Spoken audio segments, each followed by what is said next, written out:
Today, the Ministry of Telecommunication announced 3 regulations for the telecommunication sector in Somaliland. They will organize the licensing of telecommunication companies, SIM card registration, and setting up communication towers.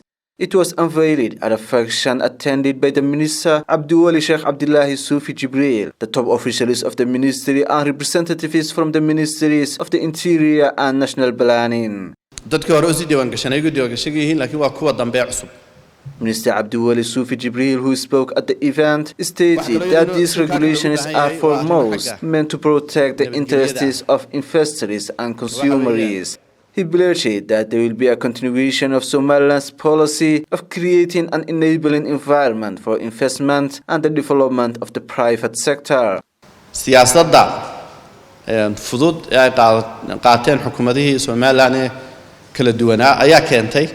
The light-handed policy of the successive Somaliland's government has enabled the business in the country to flourish. There were no barriers to investment and introducing new services. We will continue with that policy. The minister added that these regulations will further enable healthy competition among the telecommunication companies. He said that this will be in the best interest of all stakeholders. The ministry announced that they have been working on these regulations for a considerable time. Their guiding principle is being creating an enabling environment for investment, complying with international standards and best practices, along with protecting the interests of consumers.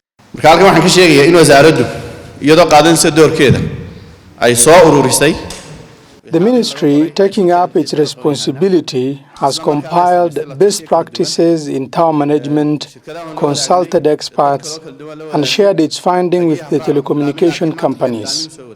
It was first in form of guidelines, but now it is an official regulation. Today, I announce that without disadvantaging anyone and without shying away from anyone, that this regulation is the best way to manage the telecommunication towers.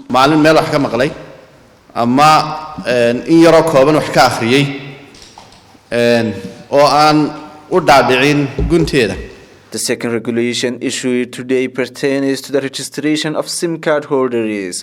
The ministry gave network operators 6 months starting from the 1st of August to complete registering their customers with government-issued identity cards.